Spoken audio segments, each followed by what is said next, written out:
Barbe Bleue collectionne n'importe quoi, que ce soit ici aujourd'hui, demain ou qu'il ait pu y être hier, cela n'a pas grande importance.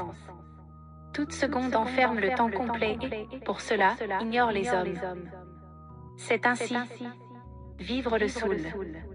Il cherche le monde de cette façon-là, abandonnant toutes les responsabilités de l'existence à ses femmes.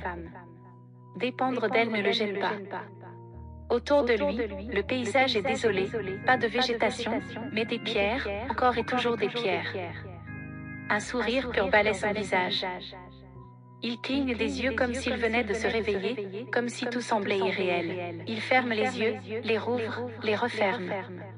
Il s'ouvre goulûment à ce silence qui le nourrit. Il est venu pour aimer, non pour juger. L'œil voit, il explore l'éventail optique devant lui, recherche constamment des concepts d'invariance. Vivre le saoul, il n'est plus entouré que d'ombre. Il ne bouge plus, reste là, dans le vent. Au canyon trop facilement grandiose, il préfère le dénuement affecté des plateaux. Le paysage, c'est à l'intérieur de lui-même qu'il le porte au point qu'il se demande parfois si tout ce qu'il parcourt là est un monde réel ou, plutôt, s'il n'est pas de l'ordre de l'imaginaire.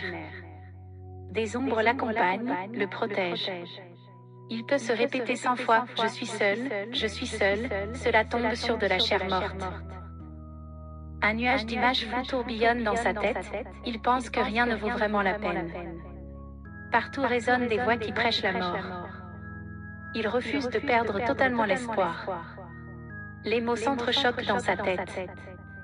Une étrange tristesse se mêle à ses souvenirs. Son grand-père est là, béret de travers sur le côté droit de son visage, mégot éteint aux lèvres, qui lui indique la voie à suivre. Il crispe les doigts. Le rythme court des genévriers creuse l'espace du plateau. Barbe Bleue regrette presque d'être venu. Il longe un chemin doublé de buis.